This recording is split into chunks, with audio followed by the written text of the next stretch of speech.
आज मुख्यमंत्री डॉक्टर मोहन यादव जी की अध्यक्षता में कैबिनेट की बैठक संपन्न हुई है और जिसमें बहुत ही महत्वपूर्ण फैसले हुए हैं, जिसमें एक तो रीजनल इन्वेस्टर समिट सागर में 27 सितंबर को होने जा रहा है। जैसा कि आप सब जानते हैं कि औद्योगिक निवेश को बढ़ाने के लिए, आकर्षित करने के लिए मुख्यमंत्री जी रीजनल इन्वेस्टर समिट कर रहे हैं संभागीय मुख्यालयों में, जिससे कि उस रीजन में कि कौन सी इंडस्ट्रीज़ का पोटेंशियल है उसको इन्वेस्टर समझ सकें, डिस्कशन हो और उसके बाद फिर रीजन वाइज इन्वेस्टमेंट होगा तो पूरे मध्य प्रदेश में औद्योगिक क्रांति लाने में मदद मिलेगी। तो 27 सितंबर को जो सागर में इंडस्ट्रियल समिट होने वाला है, उसके तैयारी में पिछले दिनों मुख्यमंत्री कलकत्ता गए थे और कलकत्ता में अभी तक का सबसे अच्छा रिस्पांस उन्होंने देखा।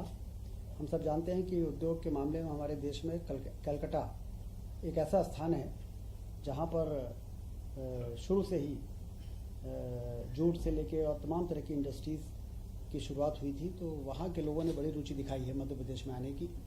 मध्य प्रदेश में जिस तेज़ी से विकास हुआ है, शांति का टापू है मध्य प्रदेश, बिजली, पानी और सड़कें शानदार बन गई हैं, हवाई अड्डे बन रहे हैं, रेलवे लाइनों का विस्तार हो रहा है। इसलिए एक बहुत अच्छा रिस्पांस मुख्यमंत्री जी ने वहाँ पर फील किया और हम सब ये उम्मीद करते हैं कि रीजनल इंडस्ट्री कॉन्क्लेव जो सागर में होगा, उसके बाद अगले महीने रीवा में होगा, फिर होशंगाबाद और फिर शहडोल में होगा। उसमें हमें देश भर के वो तमाम उद्योगपति जो अभी अन्य राज्यों में ज़्यादा रुचि दिखाते थे, वो मध्य प्रदेश में बहुत तेज़ी से आकर्षित होंगे। इसी तरह से रिन्यूएबल एनर्जी इन्वेस्ट 24 जो गांधीनगर में हुआ, प्रधानमंत्री जी स्वयं वहाँ पर उपस्थित थे। वहाँ पर मध्य प्रदेश में जो रिन्यूएबल एनर्जी के क्षेत्र में काम हुआ है उसकी बड़ी सराहना हुई है। चाहे वो रीवा का सोलर प्लांट हो 750 मेगावाट का, जिससे दिल्ली की मेट्रो चलती है, चाहे ओंकारेश्वर में फ्लोटिंग सोलर प्लांट का जो एक बहुत ही इनोवेटिव पहल रही है, उसकी भी बड़ी तारीफ हुई है। और पिछले वर्षों में जिस तेज़ी से रिन्यूएबल एनर्जी में यहाँ पर काम हुआ है, आने वाले 2 वर्षों में लगभग उतना ही क्वांटम हमारे प्रदेश में जंप होने वाला है। चाहे वो सोलर प्लांट हो, चाहे वो विंड एनर्जी हो, चाहे वो मिनी हाइडल प्लांट्स हो, इस मामले में भी वहाँ पर मध्य प्रदेश की उपस्थिति दर्ज हुई है। ये भी हम सबके लिए बड़ी उपलब्धि है। आज कैबिनेट में सोयाबीन उपार्जन की नीति को मंजूर किया गया है। जैसा कि आप जानते हैं कि भारत सरकार ने इसका समर्थन मूल्य 4,892 रुपये घोषित किया है और कैबिनेट ने ये तय किया है कि 25 सितंबर से 20 अक्टूबर तक किसानों का पंजीयन होगा और 25 अक्टूबर से 31 दिसंबर तक इसकी खरीदी होगी। 1400 उपार्जन केंद्र बनाए जाएंगे। एमपी वेयर हाउसिंग कॉरपोरेशन से उसके भंडारण के लिए बातचीत करके और उनका भंडारण सुनिश्चित किया जाएगा।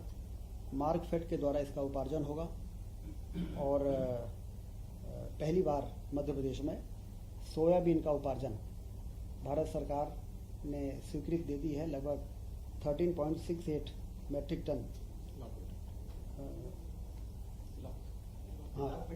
13.68 लाख मैट्रिक टन की भारत सरकार ने स्वीकृति दी है उपार्जन के लिए। तो ये भी किसानों के लिए एक बहुत अच्छी खबर है। 31 दिसंबर तक, 25 अक्टूबर से 31 दिसंबर तक और 25 सितंबर, इसी सितंबर में 25 तारीख से और 20 अक्टूबर तक पंजीयन होगा किसानों का।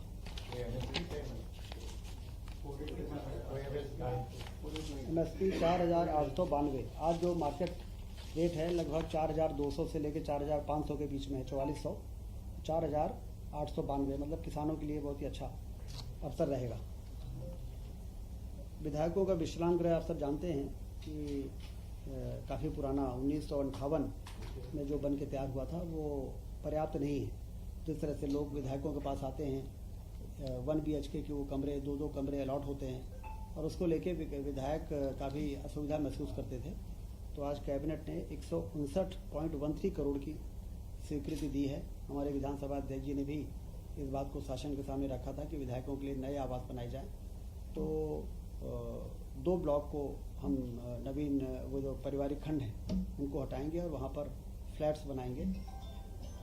5 ब्लॉक बनेंगे, जगह वही रहेगी। वो जो हरियाली की बात होती है वो वाली वो जगह नहीं है, वो जो रिडेंसिफिकेशन में जो प्रस्तावित था वो जगह नहीं है, वो उसमें मंत्रियों के बगले ज़्यादा थे।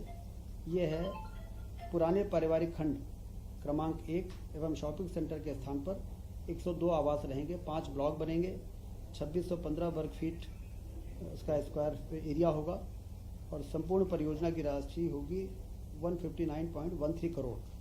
तो कुल मिला के विधायकों की सुविधा मतलब विधायकों के पास आने वाले हज़ारों लोग जो जनता जनार्दन होती है उनको भी सुविधा होती है, जब वहाँ पर बैठने की अच्छी जगह हो, पार्किंग की जगह हो और मीटिंग कर सकें। इस प्रकार से सभी चीज़ों को जो आज के समय में ज़रूरी है। ये जो बनेंगे विधायकों के लिए तो मतलब ये 2 BHK है, 3 BHK संख्या कितनी होगी? 102 आवास अभी बनाएंगे पहले चरण में, उसके बाद जब यहाँ शिफ्ट कर देंगे फिर दूसरा ब्लॉक लेंगे। इस प्रकार से जितने हमारे 230 विधायक हैं सभी के लिए अति आधुनिक 102 जो रीडेंसिफिकेशन हुआ था राज्य के बजट से ये आवंटन हुआ है, उसी की सैंक्शन हुई है, तो ये उससे अलग हटके है।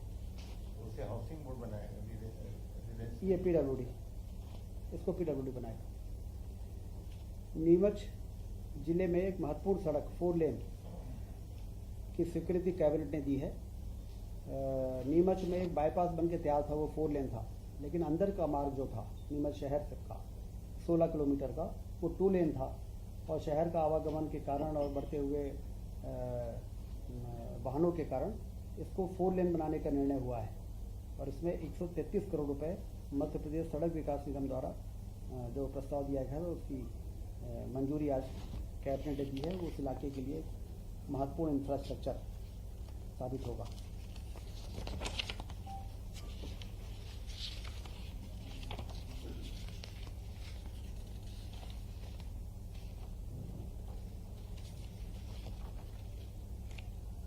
आज के कैबिनेट में यही महत्वपूर्ण इशूज है। विधानसभा अध्यक्ष और उपाध्यक्ष, जैसा कि आप सबको मालूम है कि मध्य प्रदेश सरकार के जितने मंत्री हैं उन्होंने अब उनका इनकम टैक्स जो पहले शासन की ओर से भरा जाता था, अब वो मंत्री स्वयं अपना इनकम टैक्स भरेंगे, ये निर्णय हो चुका था। आज के कैबिनेट ने विधानसभा के अध्यक्ष, उपाध्यक्ष और नेता प्रतिपक्ष तीनों का इनकम टैक्स वो स्वयं भरेंगे। ये आज प्रस्ताव जो आया था उन्हीं की तरफ से आया था विधानसभा में। आपको ध्यान होगा कि अध्यक्ष जी ने भी कहा, फिर उपाध्यक्ष जी ने भी कहा, फिर नेता प्रतिपक्ष जी ने भी कहा। आज कैबिनेट है उसको, हाँ उपाध्यक्ष जब आएंगे तब, अभी तो ये अभी अध्यक्ष और स्पीकर वो नेता प्रतिपक्ष, तो इनका इनकम टैक्स भी अब वो स्वयं भरेंगे। इससे राज्य शासन का बोझ भी कम होगा और एक नैतिक रूप से ये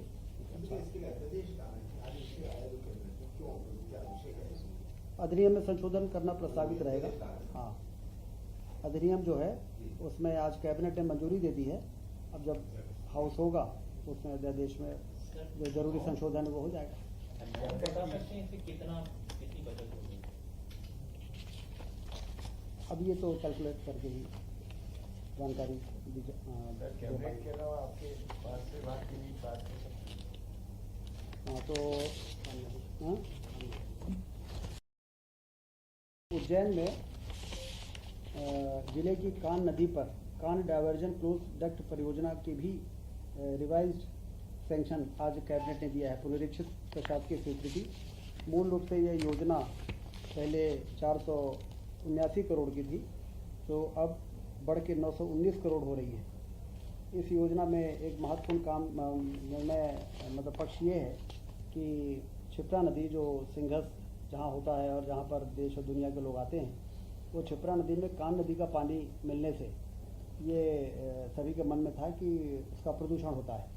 तो अब ये जो रिवाइज हुआ है, इससे इस कान नदी को डाइवर्ट करके और ले जाके और गंभीर नदी में मिलाएंगे, जहाँ पर वो डैम बना है उसके नीचे डाउन स्ट्रीम में, जिससे कि गंदा पानी आने की तमाम जो संभावना है वो समाप्त हो जाएगी और नदी से नदी जोड़ने का भी मार्ग, क्योंकि आगे वो जो ड्राइनेस है वो कान नदी से जाके गंभीर नदी के सूखेपन को भी समाप्त करेगी। तो एक दो पर्पज़ इससे पूरे हो रहे हैं और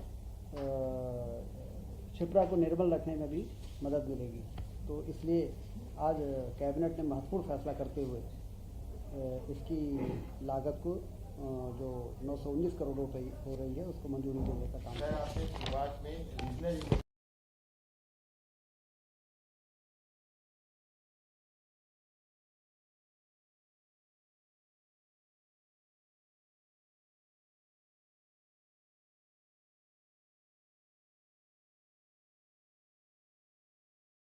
तो ध्यान होगा, एक समय ऐसा था कि मध्य प्रदेश के बारे में धारणा अच्छी रही थी पूरे देश में और दुनिया में कि ये इन्वेस्टमेंट डेस्टिनेशन हो सकता है, क्योंकि यहाँ में बिजली का संकट था, यहाँ पर सड़कें अच्छी नहीं थी।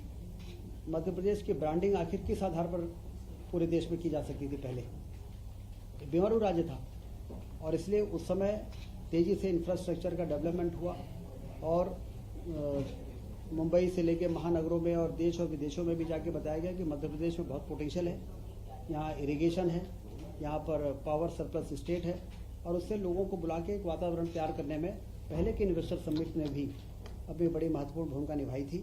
और उदाहरण के लिए आप देखिए, वॉल्वो आइशर जैसा ऑटोमोबाइल का इतना बड़ा जो ब्रांड है, उसने पहले एक प्लांट लगाया, फिर दूसरा लगाया, फिर तीसरा लगाया, फिर छठवां प्लांट लगाया मंडीदीप के पास। तो कुल मिला के पहले भी आज जो अभी हमने रिन्यूएबल एनर्जी के बारे में आपको बताया, विंड एनर्जी में, सोलर एनर्जी में बहुत तेज़ी से लोग आए।